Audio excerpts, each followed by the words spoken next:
ഞാനിവിടെ പ്രസൻറ്റ് ചെയ്യുന്നത് ഒരു ഫയർ അലാറമാണ്. അപ്പോൾ ഇത് വർക്ക് ചെയ്യുന്നതെന്ന് വെച്ച് കഴിഞ്ഞാൽ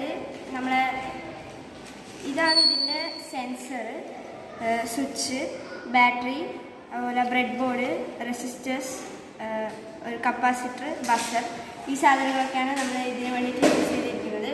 ഇതിൻ്റെ വർക്ക് എന്ന് വെച്ച് കഴിഞ്ഞാൽ ഈ സെൻസറിന് നേരെ എന്തെങ്കിലും ഒരു ഫയർ വരികയാണെങ്കിൽ ബസർ വർക്ക് ചെയ്യും.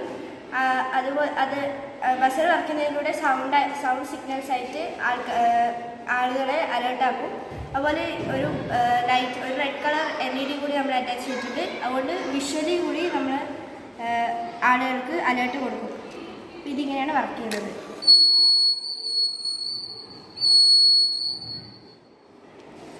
അപ്പോൾ ഇത് ഒരു ബിൽഡിങ്ങിൻ്റെ ഉള്ളിൽ വെക്കുകയാണെങ്കിൽ ഒരു തീപിടുത്തം ഉണ്ടാകുന്ന സമയത്ത് തന്നെ ഫയർ